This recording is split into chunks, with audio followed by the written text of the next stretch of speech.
গর্ভের আগত সন্তানটি একটি পুত্র সন্তান। প্রথম কথা যদি দেখো, গর্ভবতী মায়ের হেয়ার গ্রোথ অর্থাৎ চুলের ঘনত্ব বাড়ছে, তার সাথে সাথে সারা শরীরেই প্রায় লোমের আধিক্য বাড়ছে, তো সেক্ষেত্রে ধারণা করতে পারো গর্ভের আগত সন্তানটি পুত্র।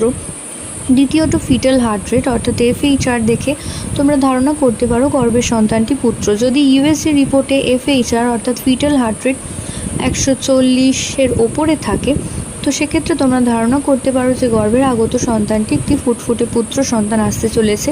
এছাড়াও যদি দেখো গর্ভবতী মায়ের হাত পা হঠাৎ করে ঠান্ডা হয়ে যাচ্ছে, যেটা কিন্তু প্রেগনেন্সির আগে ছিল না, সেটা প্রেগনেন্সির পরে যদি তোমরা লক্ষ্য করো গর্ভবতী মায়ের পা কিছুটা ঠান্ডা রয়েছে, তো সেক্ষেত্রে তোমরা ধারণা করতে পারো যে গর্ভের আগত সন্তানটি একটি ফুটফুটে পুত্র সন্তান। তো আশা করছি ভিডিওটা তোমাদের কাজে আসবে। প্রত্যেকে ভালো থেকো, সুস্থ থেকো, সাবধানে থেকো, এই কামনা করে ভিডিও এখানেই শেষ করছি। নমস্কার।